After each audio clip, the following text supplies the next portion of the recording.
July 22nd, 2019 regular meeting of the Paris City Council is hereby called to order. For the purposes of this meeting, there is a quorum of the City Council present.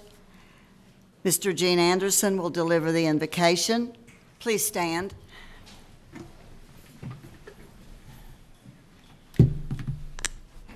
May we pray?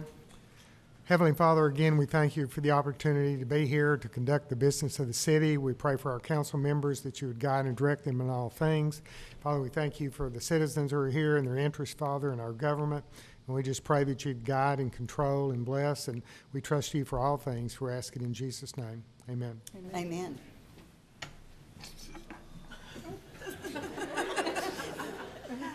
I pledge allegiance to the flag of the United States of America and to the republic for which it stands, one nation under God, indivisible, with liberty and justice for all.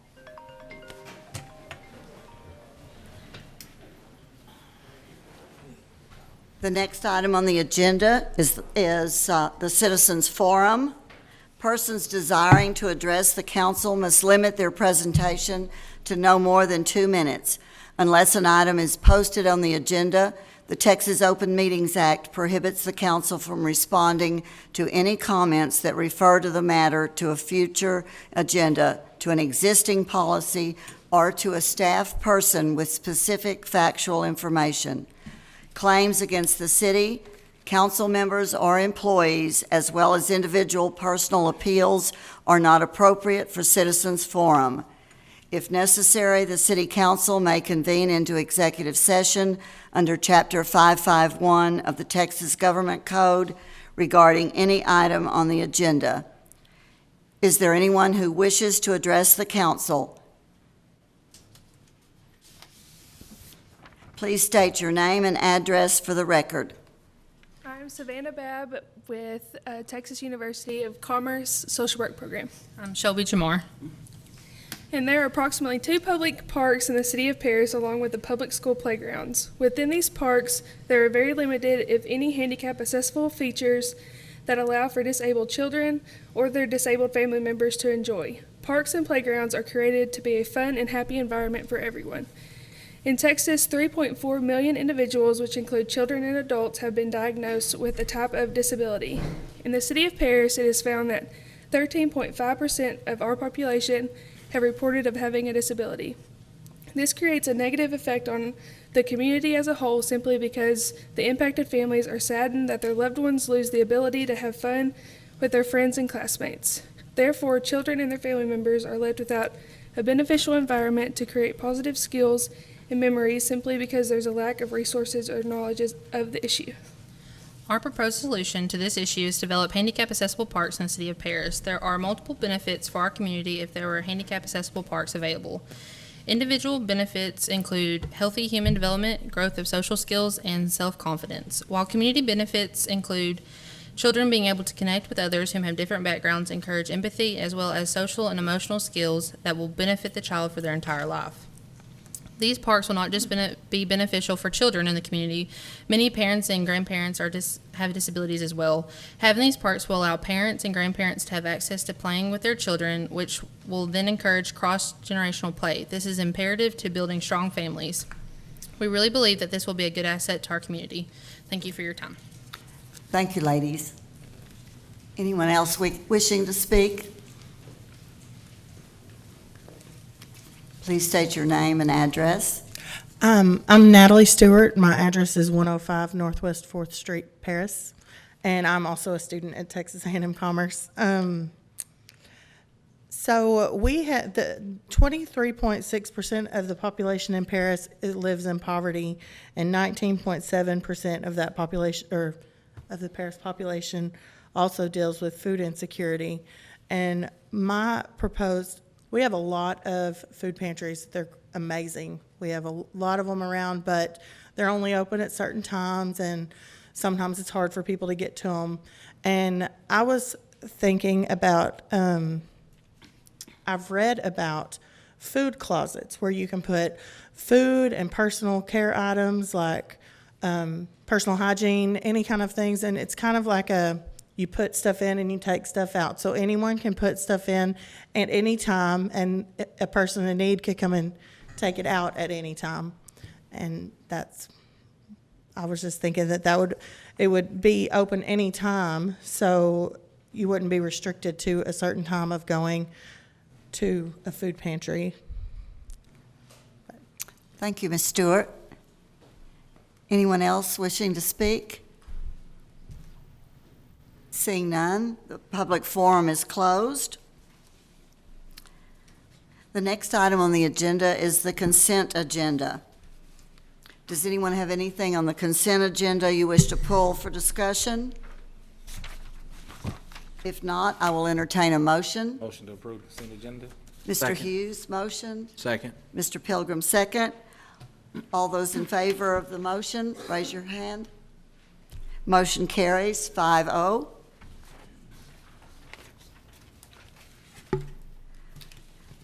Item number 11, conduct a public hearing, discuss and act on an ordinance regarding the petition of James O'Brien for a change in zoning from a single-family dwelling district, SF2, to neighborhood service, NS, in the Mayor Addition, Block 3, Lot 27, located at 3150 Bonham Street and 10 Northwest 32nd Street. Mr. Godwin? Mayor Pro Tem, we have only 5 council members here this evening. Dr. Clifford is out of town, and then Mr. Tornado just had a death in the family. So in order for this item to pass, it would require 6 votes because of the petition of protest that was submitted. In this case, it would be impossible for that to pass. So the correct order to take for the council to take at this point would be to open the public hearing, not take any testimony, but to open the public hearing, not take testimony, and then if a council member would make a motion and get a second to continue that open to public hearing to a date certain. In this case, the date certain would be the next council member of August the 12th. Very good, thank you. I open the public hearing at 5:37. Do I hear a motion to, Make a motion to extend the public hearing to August 12th, next council meeting. thank you, Ms. Second that motion. Thank you, Ms. Stone. Any discussion? All those in favor say aye. All those opposed, carries 5-0. Agenda item number 12, conduct a public hearing, discuss and act on an ordinance regarding the petition of the City of Paris to update the subdivision regulations of the City of Paris, Texas, specifically to reference the Master Thoroughfare Plan. Mr. Godwin? Again, thank you, Mayor. This is another follow-up to the comp plan from last summer. This is recommendation 15 to basically connect the Master Thoroughfare Plan with the subdivision regulations. The Master Thoroughfare Plan, we've had one for a long time. It's never been enforceable. It's never been adopted by ordinance. It's never been implemented. And so it's kind of a dead issue to have that. It's a plan or it's a desire, but it's nothing that can be enforced. By including this references to the Master Thoroughfare Plan within the subdivision regulations, it becomes enforceable. The streets will go where they need to go. Rights of way can be required to be dedicated as appropriate.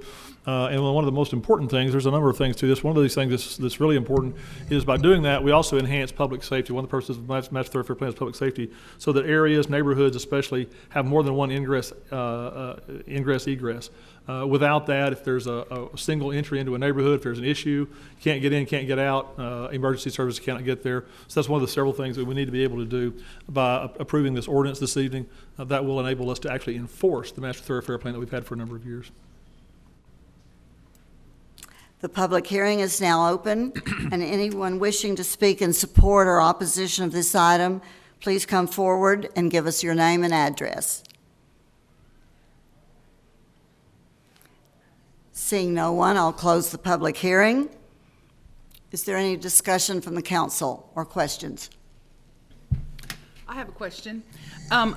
Is this going to affect any of the proposed plans that are currently underway? No, ma'am. This Master Thoroughfare Plan was actually approved a year ago. Okay. And it's consistent with everything we're doing. It just makes us able to actually enforce it instead of just enforce it. look at it. Okay, gotcha. Good. All right, excellent. Any other questions? I make a motion to approve the thoroughfare plan. I'll second it. Mr. Pilgrim made the motion, Ms. Knox seconded. Any other discussion? All those in favor, say aye. Those opposed, say no. Motion carried 5-0. Thank you. Item number 13, discuss and act on a resolution amending and terminating the tax abatement agreement dated November 24th, 2008, between the City of Paris and Campbell Soup Supply Company, LLC, related to the multi-serve beverage line. Ms. Harris? You'll recall that on June 24th, you asked me to draw up paperwork to amend and then terminate the multi-serve beverage line tax abatement agreement we have with Campbell Soup. That is a tax abatement that only has 1 year left. So what I've got for you is a resolution that approves and authorizes the execution of an addendum to the tax abatement agreement and then the termination of the tax abatement agreement. Thank you. Does the council have any questions? Discussion? I'll entertain a motion for the, I'll make a motion to amend and terminate the Campbell Soup tax abatement agreement. I second that motion. And just to be clear, it's the one dated November 24, 2008. Yes, ma'am. a motion's been made and seconded. Any other discussion? All those in favor of amending and terminating, raise your hand. All those opposed, passes 5-0. Thank you. Item number 14, receive a presentation from Ms. Lisa Mkhitaryan of the Paris Film Festival Group about having a 2020 International Film Festival in Paris, Texas. Mr. Godwin? I don't know if Lisa's here. She is here. If you'd come on up, or just, I don't know if you want to talk. Dr. Hashmi contacted me late this afternoon. He's on call, so he's not able to be here, and just wanted me to pass along his thoughts or his request. And specifically, this is an event that's planned for April of 2020, as I understand it. Yes. He's wanting to commitment from the city to try to finish all of our construction projects, Carla, before April, and to beautify the city as much as possible, and hopefully allocate some funding, some resources in any case for beautification, general cleanup, and especially complete the downtown and clean up the entryway so that we have people from out of state, potentially from out of country coming here. We want to put on as good a face as possible, and certainly we would do that in any case. And then I don't know, Lisa, if you had things to add or not, but that was the 4 notes he gave me over the phone, so. That's basically the gist of Okay. it. And I don't have an address yet. I'm at the hotel, so I'm not sure what address that is. But yeah, the theme of the film festival will be love, and it will be a boutique film festival, so atmosphere and ambiance is really what we're selling. And so to have, ripped up streets or I understand that the center of the square is going to be widened and more green space is going to be put, which I think is an awesome idea. I guess I would ask, I've held enough big parties at my house where I asked my husband to take out a wall like 4 weeks before the party, and you know how that goes.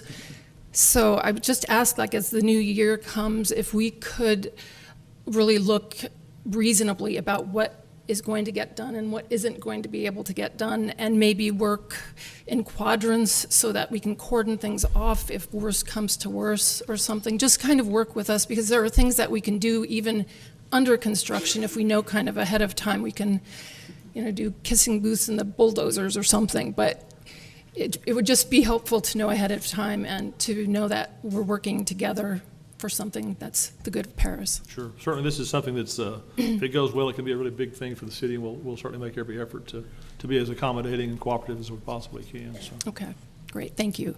thank you. Thank you, Lisa.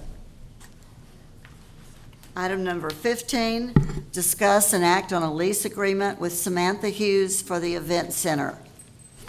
Approximately 4 years ago, yes, ma'am, I'm sorry. The Event Center was acquired Excuse me, John. from the... Can I be? Oh, yes, sir. I'm recused sorry. from this? Yes, absolutely. Thank you, sir.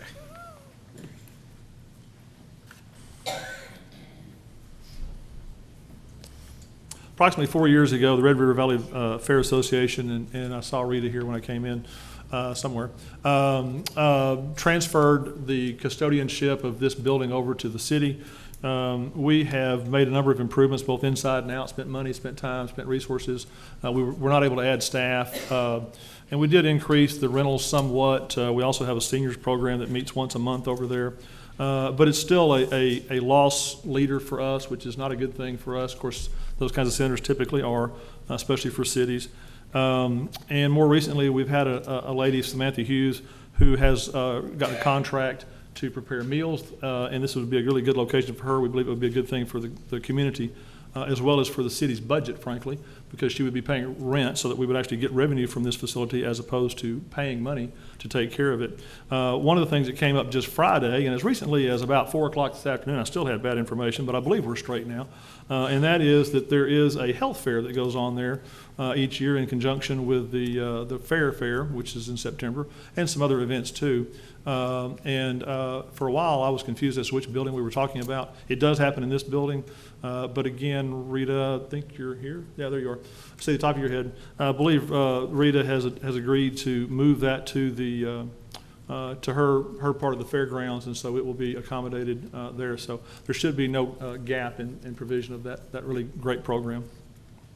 And so with that, we recommend approval of the lease agreement for a 3-year period. Any questions from the council? And that's at $1,200 a month or a year? Correct, per month. $1,200 a month? Yes, sir. And the community, is it for like citywide community for? Initially, it's for, and Ms. Hughes can answer for herself, but initially, she's going to be preparing food, I think, for Boys and Girls Club and maybe some other folks, and there's opportunities for other things to happen as time goes by, but that's the short-term plan. Any further discussion? Has that been considered in our budget that we're looking No, at? this will be bonus money. Okay, so. But don't spend it. Is it, well, is it gonna, are you gonna make an amendment to the budget so that it shows up in the budget? No, $14,000 is a pretty small amount in a $45 million budget, so it wouldn't be a big difference to us. But it gives us opportunities to do some things if we need to. To do what with? To do what we need to do, for example, like downtown stuff. Oh, Or fix that building. I mean, we can if the council wants to put that in. I don't have a we can. problem with leasing Yeah, it. okay. I mean, I do Yeah. think that, in the interest of transparency, that things be, Sure. We can add shown, that. to have things shown up. Yeah, we can add that. Yeah. Any further discussion? I'll make a motion to approve the lease agreement. I second that motion. Thank you. Any further discussion on that? It's been moved and seconded to rent to Ms. Hughes, the event center. All those in favor? All opposed? Passes 4-0. Thank you. Item number 16, discuss and act on the fiscal year 2019-2020 annual program of work and budgets for Love Civic Center and the Visitors and Convention Council. Mr. Allen? Paul Allen, 1643 FM 196 Blossom. First of all, I'd like to thank the city for the support of the Civic Center and the VCC. I'd also like to personally thank Mr. Godwin and Carla for always being there for me when I have had multiple questions over this past year. So I'm very, very thankful for them and their support. We'll start with the Visitors Council. You do have that with you, okay? We'll start with the income side. The Tour de Paris income, we are projected that we will increase that $4,000 next year. The motel tax, we anticipate $650,000, which I think that is very conservative.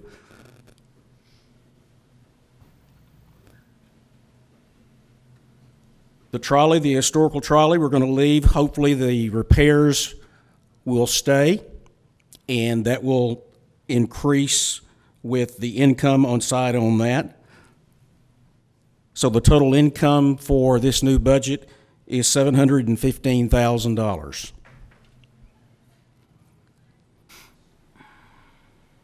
Does anyone have any questions on that? On the expense, A lot of these are just general items. If there's anything specific that you would like to pull and talk about, I'd be more than happy to do that. Our motel tax transferred out, which is now split with the Love Civic Center, will be $325,000.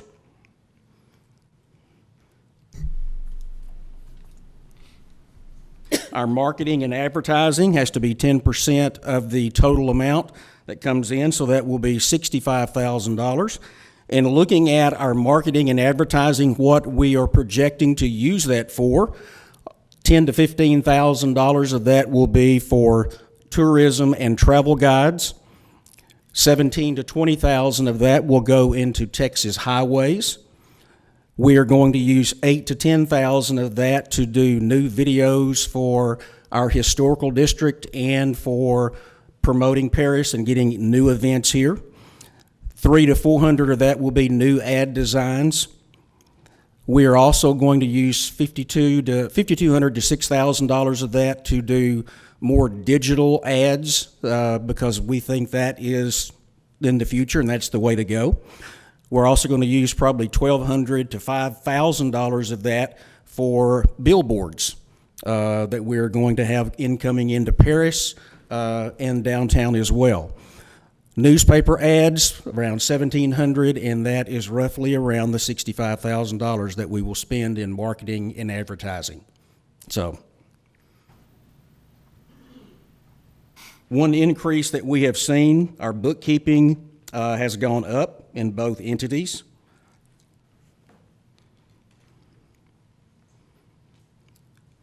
We are going to completely underwrite the Chaparral Square Dancers, so that is definitely an increase where we will pay for the entire Civic Center for the Square Dancers.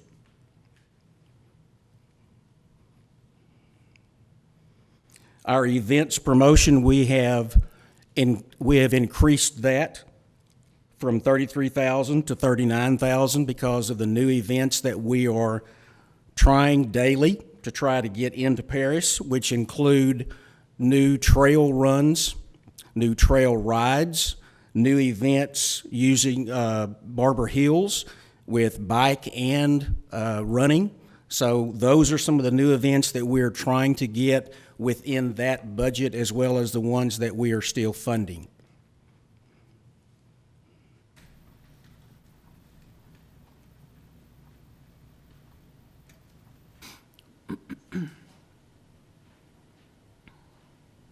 Once again, I'd like to mention that our trolley, we had a lot of trouble with the trolley, as you well know. Hopefully that is taken care of, and so hopefully our expenses will not be a problem this year for us, and hopefully we will be able to rent that out even more. Once again, we are going to spend $11,855 towards the City of Light project. I believe we have one more year of that as well.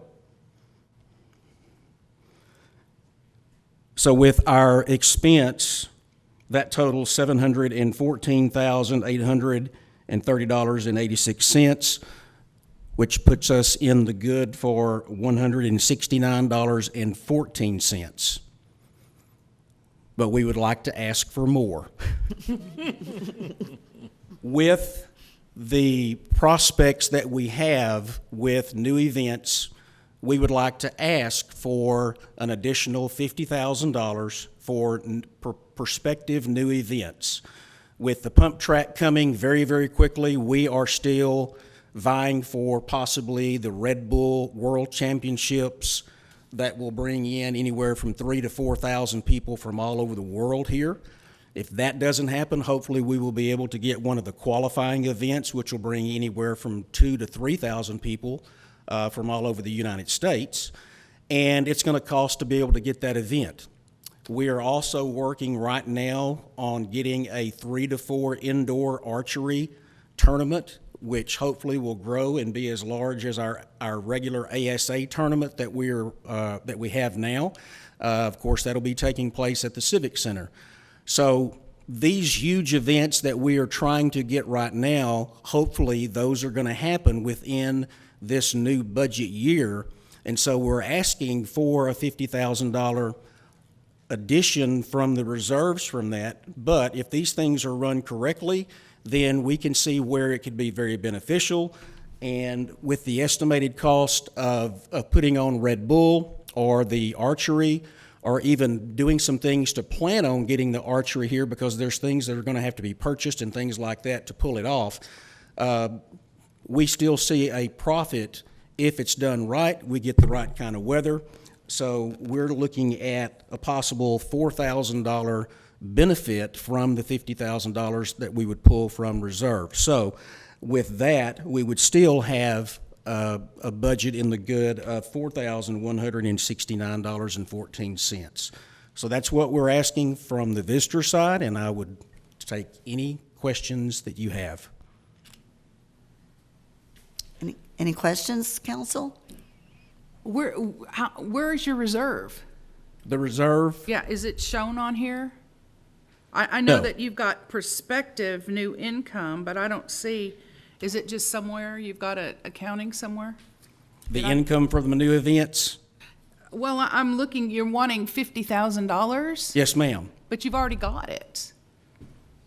That will come, yes, but that will come from the reserves that we have, and if we had to pull that, we would have to come back and ask you for an amendment to the budget. Oh, okay. So if you went ahead and. So you're going ahead and just So if including it now? we're going ahead and including that now, so if you grant that now, we won't have to come back. And I will say this, if we don't get the huge events, we're not taking it. Yeah, You know, sounds good to me. Yeah, we're not taking it. It's there for the Red Bull World Championship or one of those qualifying events and preparing for this 3 to 4 day Red River Shootout. We've already got it named. Yeah, that sounds good to me. And so that's why we're asking for that now. Any further questions or discussion? So with the 50,000, do we have to, is it we just voting on it, or we just making an amendment on that? What do we, Well, in this case, it'll just be part of their budget. Part of their If they budget. get the revenue, then they can spend it. If they don't, they won't. okay. If I'm speaking correctly, Paul. Right.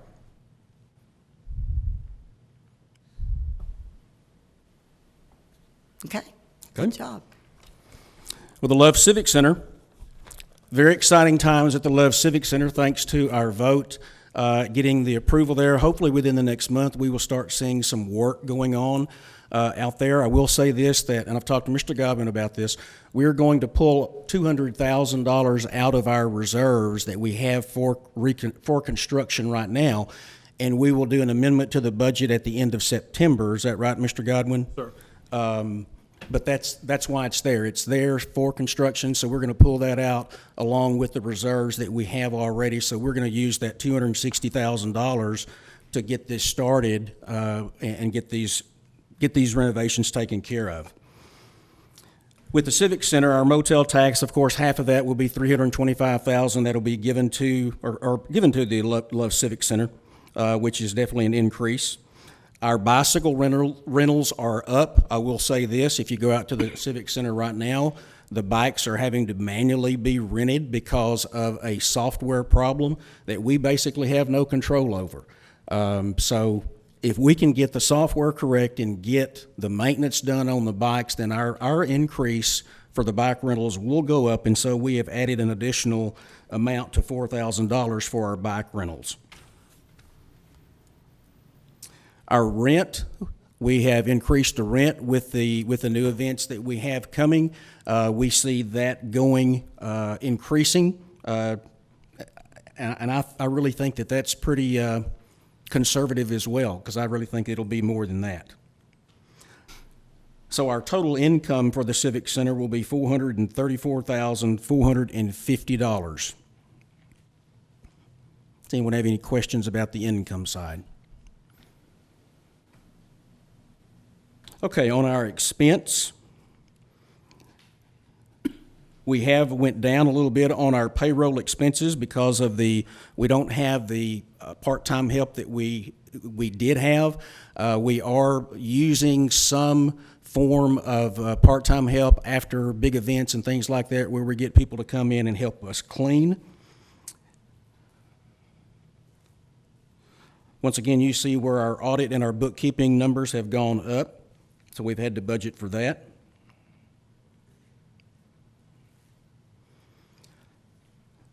Our Eiffel Tower lighting maintenance, we have decreased that down to $2,000. And of course, if lightning strikes it, we'll have a problem, but we've been very fortunate and very lucky that we haven't had to do a lot of that.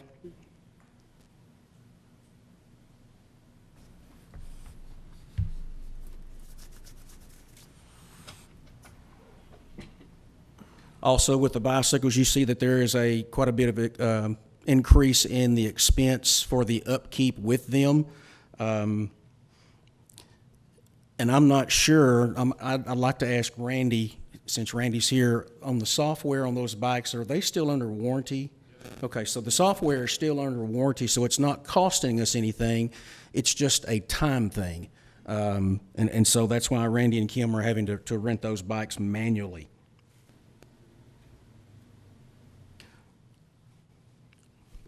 So our total expense is $360,210.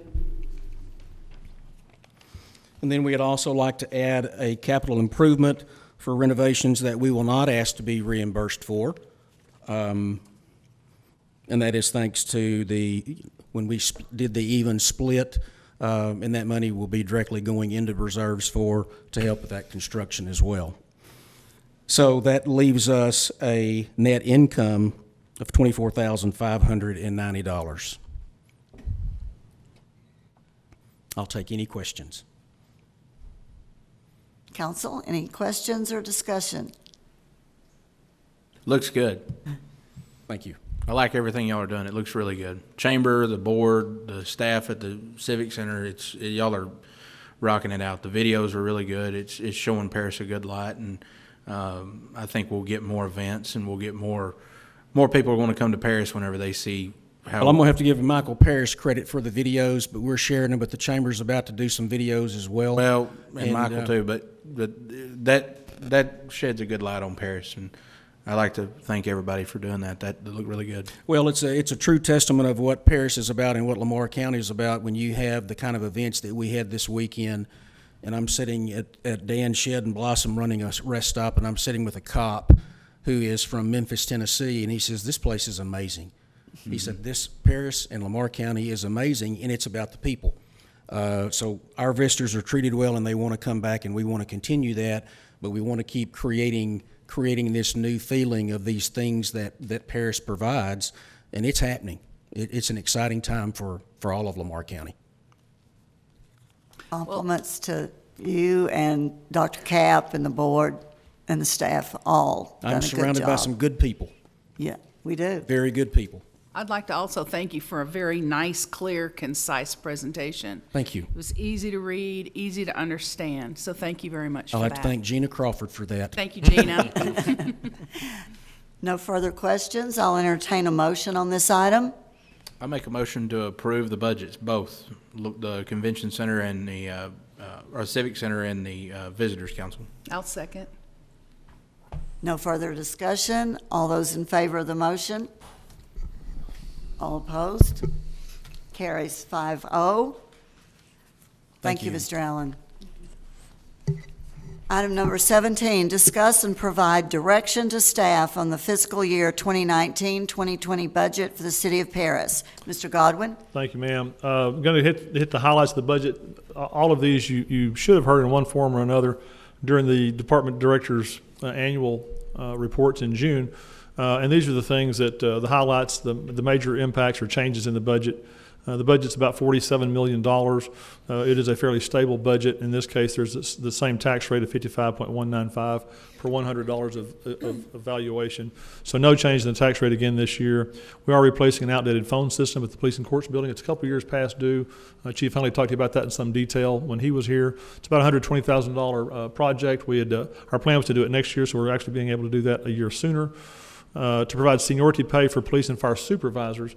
Earlier this fiscal year, we provided an extra step for police officers and firefighters, but that did not include the supervisors of those folks. And so this includes a pay raise for police supervisors beginning in January and for fire supervisors beginning in the spring. The reason for that gap is that once upon a time there was about the fire department had no steps at all. And so we're phasing those in, and so they're a little bit behind, but they're only 3 months behind now rather than 7 or 8 years behind. And so this time next year, we'll have parity between those two departments, we hope. Programmed increase in debt service for the fire apparatuses. We have 2 fire engines that we purchased a few years ago, and so the debt service varies on that, and we don't have any control over that. That's a 10-year loan that we took out on those fire apparatuses, fire trucks. Every year, we buy a new ambulance and associated equipment. The equipment's gone up a little bit more this year. Additional requirements that we used to not have, but we maintain 7 ambulances, and so we buy a new ambulance every year. We've got that programmed in, and of course, more and more we're trying to program in capital outlay so we don't have big hits and swings to our budget, so we don't have big gaps, which is a problem we've had in the past. And so each year, if we buy 1 ambulance every year, ambulance should last 7 years. We do pretty well with that. The one thing we talked about last year, and Kent talked about a little bit with his presentation, is that we're more and more getting transfers. We're transferring folks to a lot of places on a longer distance. On the one hand, those operations pay for themselves. If you'll recall, too, last year at this time I requested and you approved a new one new personnel in EMS to operate those transfer trucks because we were using so much money on overtime. That helped us with that. But it does wear out the equipment faster, and so we have to really kind of watch that and see if we don't want to start buying more than 1 ambulance a year and not let them get 7 full years out of them. Our ambulances get a lot of mileage. Kent does a really great job of monitoring those. He uses a lot of data to manage his department. And so we're doing really well with that. Of course, we've got an excellent service. And while I'm at it, I want to mention that the 40th anniversary of EMS in Paris is coming up in September. So just in another 6 or so weeks, we'll be celebrating the 40th anniversary. EMS began in Paris, Texas in 1979. Kent was middle-aged at that time. And so we took him on. At that time, I think even the police chief was in EMS, and he got out of it. One of the priorities we've got is code compliance, neighborhood improvements, and so code enforcement equipment. We're adding a truck and a tractor. We're also adding contract mowing. If you see in your budget, it looks like we have not increased the code enforcement budget for mowing. That's because for whatever reason, the history of it's is pretty long. But code enforcement for a long time has been responsible for mowing the airport. We still mow the airport. We use a contractor to mow the airport now. So the difference is you'll see this $20,000 in additional funds for mowing shows up in the actual airport budget instead of the code enforcement budget. There's additional money in the overall general fund budget. It's just kind of budgeted where it ought to be and for whatever reason has not been for a number of years. Budget also includes grant matches for a number of programs. The 3 big programs I want to mention is the HOME program. HOME is a CDBG program in which we actually demolish homes. People live in a home temporarily with relatives or other safe, secure folks, and then we rebuild a new house for them at a discounted price. We average about 8 of these homes every 2 years. It's a 2-year program. We'd like to do some more, but those homes are getting more and more expensive. We try to cover our match where possible with in-kind costs. We demolish, we haul things away, but there is a cash cost to that as well. The Main Street CDBG sidewalk program, which is underway now. It's under design.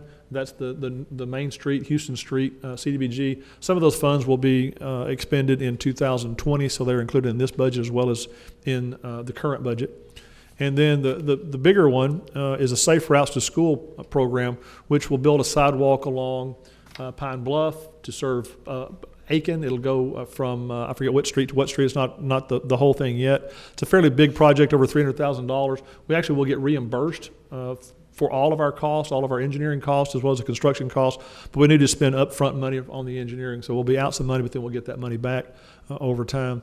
It includes a new community service employee. We talked about that at your work session back last month, that will have a wide variety of tasks, one of which will be coordinating, liaising with different agencies as well as with the city to make sure we get the most bang for our buck. And what we're trying to really do with code enforcement is not just throw more money at it, not the government way, just throw more money or throw more people at things, but try to be smarter with how we do things, and so that we address things long term. Like we're trying to address our budget overall, or we're trying to address capital outlay is to have a plan, a program, not just to fix things or mow grass because grass will grow back, but to really kind of try to change neighborhoods. So we'll work on neighborhood programs, and we'll work on trying to get people working together to change some of the attitudes in certain areas so that we can make noted changes. One of the problems one of the issues that we will address specifically is staffing. So we will add a code enforcement officer probably sometime after Christmas. We'll add a code enforcement officer, and we mentioned that too at the work session, that my preference is to wait not do the government thing and just throw money at something, but to assess better. We've got a lot of programs we're in the process of just now implementing and developing. We'll continue to do that over the next several weeks and several months. And so when the time comes, we'll be ready and we'll have that officer funded so that we can divide the city further and work more cases when we're ready. Expanded downtown grants, and increased that for the second year in a row. This can be used for commercial. Typically, it's been used for commercial. At one point, it was also used for residential. The HPC, the Historic Preservation Commission, discontinued that. And I know they had or my understanding is they had a discussion about that just recently. And so there is the option, and the funding is available for them to expand that, not just to bigger grants or more grants, but also to expand it from commercial to also qualified residential properties. And again, they have done that in the past, but they haven't in the last few years. Excuse me, mill and inlay of miscellaneous streets. This is kind of a big deal, except it's just a small deal at the same time. Mill and inlay is kind of a fairly new technology, and it's what we've done on 3rd and 7th and a few of those streets, Price, where you mill up the old asphalt to a certain depth, and you put brand new asphalt in there. It looks like a new street. It's not as expensive as a complete reconstruction. It doesn't last as long as a complete reconstruction, but it makes a big significant difference. It's way between, somewhere between, way better than just filling potholes or overlaying a road. And so we've included in the budget $145,000 to mill and inlay miscellaneous streets. That's just maybe 2, 3, 4 blocks, depending on where the street is, how wide it is. The reason for that unusual number is because A, it was all I could find, but specifically it's about a penny on a tax roll. And so I felt like that was a good number to kind of latch on to a penny on the tax roll to be dedicated to fixing streets. Now, we still have $800,000 in streets for other kinds of materials, rock and concrete and asphalt and so forth and so on. But this is something new in addition to that. We didn't cut that, we just added to it. So this is a new kind of a street project that over time, again, it's not nearly as much as I'd like it to be, but in 10 years, it's $1.5 million that will apply to streets and make them better over time. Park grant match for the pump track. Our share for that is $100,000. That's not general fund money. That shows up in our bond money, if you recall the park bond that was approved in 2017. $100,000 of that was set aside for the pump track. We still have that. We've been saving that for this purpose. Of course, we were very fortunate to get that grant, not exactly how we expected to get it, but we got it nonetheless. There are miscellaneous improvements in here for the pool and for parks. The big one there is the pool itself. The pool needs to be relined. It's been needing to be relined for 2 or 3 years. It's a big investment. We need to take care of it. It's kind of a maintenance improvement thing at the same time. If we don't take care of that, then eventually we're going to have to replace the whole pool. We don't want to do that. So it's a fairly large expense. Revised development fees, that's actually the next item, but I'll talk about it here if I may. Many of our fees have not been improved, have not been increased in maybe 30 or 40 years. And the logic to that has been, well, gee, if we have really low fees, people will build here. Most studies have shown that there's not a real relationship between the cost of fees, unless they're exorbitant or crazy. Since ours are 30 or 40 years old, I think we can safely say ours are not exorbitant. In fact, I think 3 years ago, maybe 3.5 years ago, we actually did an experiment where we collected no fees for 6 months. There was no difference at all in the number of permits that were taken out based on those fees. Another thing that's going to cause us to change fees, and we're not doing it tonight, but we'll bring these back to you in September, both of these items, is that state law was changed. And so a number of our fees were actually based on valuations. And state law now doesn't allow you to do that. So they have to be based on the size of the property, not on the valuation. So we're going to be needing to change a number of our development fees. And then finally, just one other note about development fees. The reason you charge fees is not to make money. You don't make money off of development fees. But the question is, who should be paying for those development fees? If I'm building a new house, should I be paying for the inspections on my new house, or should my neighbor who already has his or her house? So the idea is that the person who's causing those expenses, that's causing the inspections to be done, or the whatever needs to be done, should be paying those. And so development fees typically should cover their own cost. Not make a profit, but they should cover their own cost. In this case, property taxes from existing development are having to subsidize, and have for many, many years have had to subsidize new development in Paris. And so that's the thing we feel like we need to correct. And the fact that the state has changed the law at this point, changed state statutes at this point, gives us a good opportunity to do that. Then this last page, this third page, is about utilities. No utilities employees at all, replacing water and sewer equipment, capital maintenance improvements at the water treatment plant. This is something we've been doing for a number of years. The water treatment plant is in dramatically better shape than the wastewater treatment plant, but it requires a great deal of work, a great deal of close attention. And so the water treatment folks have a list of projects they need to do, and they work that list. And each year we fund a significant number of those. And so we keep the water plant running well and running as efficiently as it possibly can. It includes rehabbing a water treatment plant building and some water treatment plant pumps. A lift station rehabilitation. If you'll recall, we took 2 lift stations or 3 lift stations completely out of service. So that's a real improvement that we have fewer lift stations to have to maintain. This is a 3-man crew that takes care of the lift stations. So try to rehab one of the old stations once a year. We have, I think, 16 remaining now. So still quite a number of those. And of course, the big things that have happened that you've already approved, task 1 through 3 of the engineering services agreement to rehab, rebuild the wastewater treatment plant. That's a big project. And this time next year, task 1 through 3 should be done or close to being done. That'll give us an idea of what the actual costs are going to be, both for engineering and for construction. And then finally, implementing the water and sewer increases that you approved a few weeks ago. So that's a high hit at the budget, hopefully fairly concise. And be happy to try to answer any questions you may have about any of these things or any specific details. Our calendar calls for a public hearing on the budget to be September the 3rd. That's the Tuesday immediately after Labor Day. And then so that'll be a special meeting. And then we will have a budget adoption at another special meeting on September the 16th. So if you'll recall, September is the month we have 4 meetings. We have 2 special meetings on the 3rd and the 16th, and we have our regular meetings on the 9th and the 23rd. So I'll be happy to try to answer any questions if you have any. Mr. Pilgrim? No, I'm good. No? Ms. Knox, any questions? Oh, I always have questions, but I'm not ready to ask just yet. I mean, Okay. it's a big budget and it's kind of confusing to read, but you know how I am. I'll shoot you an email and ask for clarification. Yes, You'll ma'am. tell me where it is. Yes, ma'am. Mr. Hughes? I have a question with the EMS department as far as, I know they're running a lot of transfers. Right. So with that, as far as the employees, are we adequate with them going, because they running long hours? And they could be on a long week of 72 hours or something like that and Yeah. have to go to Dallas.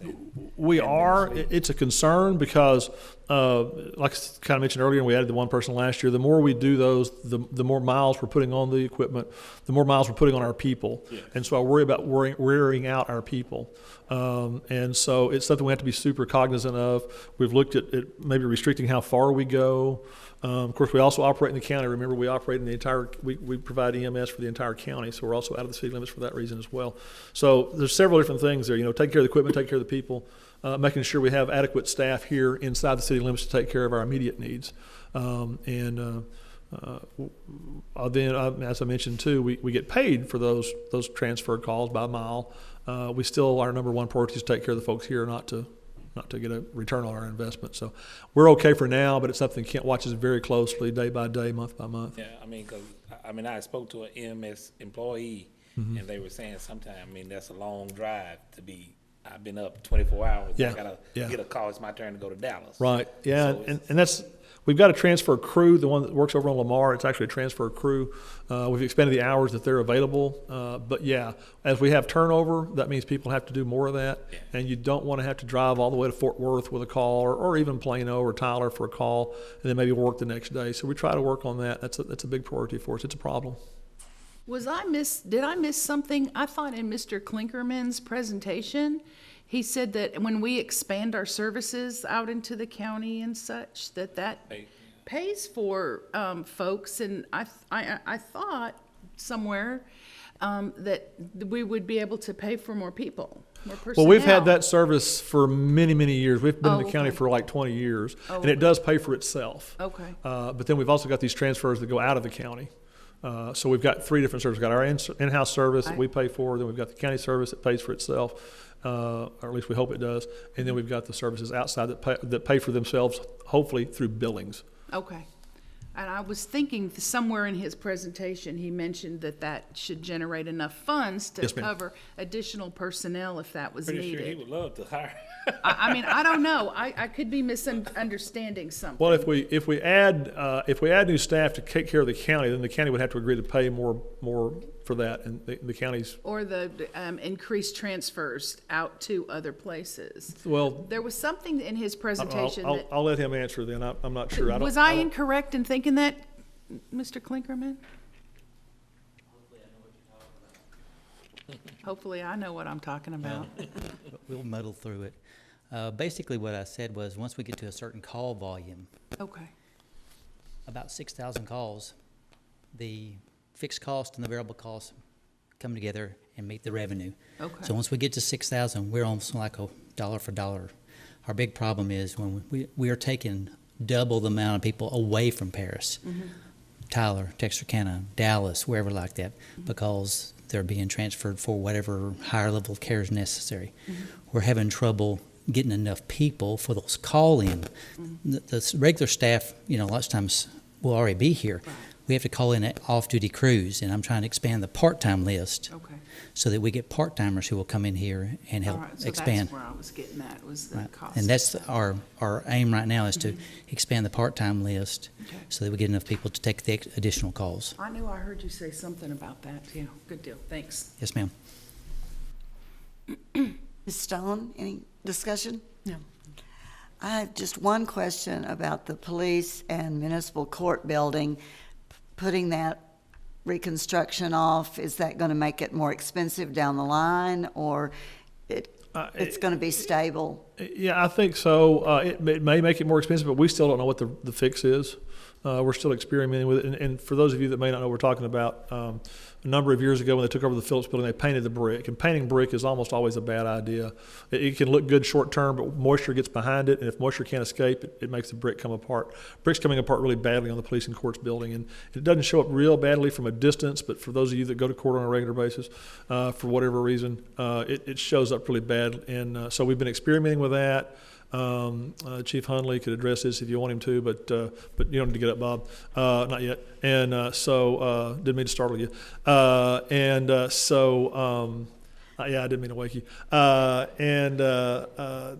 So they've chipped some of the brick off that's sloughing off anyway, and repainted that. We're going to see if that works. There's also some concerns with drainage in the back of the building, I guess on the east side. So bottom line is we still don't know exactly the best way to fix it, so we don't want to put money in the budget that we may or may not have an opportunity to spend yet to fix it correctly, because we don't want to do it twice. Good. But the secret is, don't be painting your brick at home. It doesn't work. Unless you're going to sell your house, then it's okay, get out of there. Is there any more direction to be given to staff? All right. Item number 18, discuss development fees and provide direction to staff. Well, I've already made this presentation inadvertently, so if you have any questions or comments about this, we'll also bring back an ordinance to you on September the 16th, the same time. At least that's the current plan, to bring this back to you on the September 16th as well, to talk about fees the same time we adopt a budget. And the fees fee revenue will be suggested by the budget that we present to you. Any discussion, council? I was just amazed at how low some of the building permits were. Yeah, we literally have had a number of fees that haven't been increased since 1970, and it doesn't pay for itself. So, Thank you for bringing it to our attention. I think they need to be raised. Item 19, discuss and act on a resolution forgiving certain civil penalties assessed against the property located at 801 West Washington Street, finding a public purpose in support of the same, making other findings and provisions related to the subject, and declaring an effective date. Ms. Harris? or I'll take it. Okay. First of all, I apologize for not having backup or much information about this at all. This happened at the very last minute, and from time to time, I don't know, once a month or every couple of months, I've mentioned this to some or all of you before, we'll get some people that'll come in and they want to buy a lot or even an old building, and the liens and the penalties and the interest on there are more than what they're worth. And so if it's $800 or $600, the city manager can sign off on them. And so they brought me some papers to sign Wednesday afternoon, I guess, and it was, I don't know, $1 gazillion or something. And I don't have the authority to sign off on $1 gazillion. And so we stuck it on the agenda really quickly. Ms. Harris knows the actual amount, but it was in the thousands of dollars. But bottom line, it's significantly more than what the property is worth. This was a demolition. There was a shed or a barn or something that was demolished on there. That original demolition was about $700 or $800. We should recoup that cost because that's out-of-pocket cost. All those other costs that are associated with this are fees and interest and penalties. We're not out anything, so we always try to recoup our out-of-pocket cost.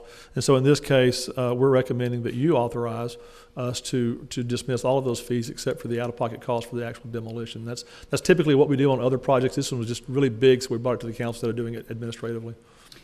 Yeah, that demolition lien was in the neighborhood of about $750. We'll recoup that back with interest. And what's happened, what's triggered this is a sale of that property. And back in 2012, Building Standards Commission assessed $1,000 a day civil penalties for failure to demolish this structure that cost us $750 to demolish. That pretty much outstripped the value of the property within about 2 weeks. So they've got a buyer to buy this property who will move into the home and fix the home up and may possibly subdivide it. It's large enough to subdivide, so it's going to increase the taxable value of that property. So you're asking only to do away with the fines? Yeah, the civil penalties. Okay. Yeah, we're not asking you to waive the demolition lien. Or the back taxes? I don't know that there are any back taxes, but Okay. those will be taken care of at closing. Yeah, this gotcha. is just strictly a code case. Okay. And it's a good thing because somebody will abuse it. So this is, again, this is how we typically do it. And not to beat it to death, but there was a time when the BSC, and I don't know who was on the BSC at the time, they decided, let's hit people with really hard penalties. The idea was, this will make them fix stuff up right away. Well, the problem was it was so big that people just froze and gave up. And so it didn't work. It was kind of an experiment that they tried. It didn't work. So we don't do that now. But we've got a few of these that they just have huge amounts owed to them that we need to excuse. So what would be the fees that we would need to retain? $750, or you said with interest? With interest, it's about $1,250, something like that. Any further questions? I'll entertain a motion on this item. I motion to go ahead and waive the fines and leave the out-of-pocket expenses on the property. Thank you, Mr. Hughes. A second? Second. Any more discussion? All those in favor of approving? Those opposed? Passed 5-0.